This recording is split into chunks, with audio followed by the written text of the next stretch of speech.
Hi, this is Rick Frederick with a review of Lisak, Gardinier, Nicksa, and Cote, 2010.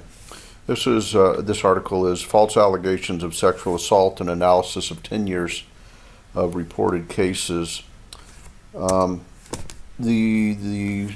takeaway of this article is that when you clearly define what a false allegation of sexual assault is, the rates for a certain area tend to be about 2 to 10%. There are very few studies that provide meaningful data on the frequency of false reports, and so you can get widely variable rates reported, up to 90%, which seems rather fantastic. They reviewed a number of articles that were allowed the reviewer to make some decisions about rates. And the rates that they reported were about 2 to 10%, so that's where they get this number. And there really seems to be little justification. The issue that they deal with is the necessity to clearly define what a false allegation is. A false allegation is not the same as an unfounded allegation or an allegation in which there is some inconsistency, or even the victim is shown to have told some lies or wild inconsistencies with facts. It's whether you can establish that there was no sexual assault, but that it was reported. And so the rates are very, very low. And so, as they say, it's notable that in general the scrutiny of the greater the scrutiny applied to police classifications, the lower the rate of false reporting.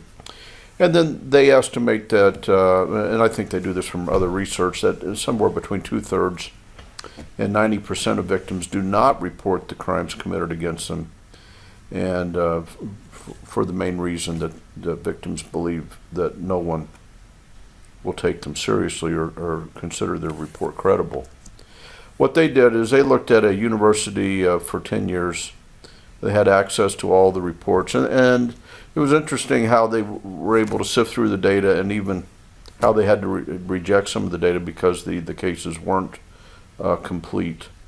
But they were able to give 4 classifications: a false report, a case that did not proceed, a case that proceeded, and then a 4th category, simply we don't have enough information to classify. So they ended up looking at 136 cases of sexual assault or alleged sexual assault. 6% were coded as false reports. 45% did not proceed to prosecution, and you can look at their article to see the reasons why. 1/3 were referred for prosecution or disciplinary action, and 14% insufficient information. Of course, a lot of these cases involve intoxication and people who don't have good memories for what happened, and no witnesses, and so it's not surprising that 14% would be classified as insufficient information. All right, thanks very much.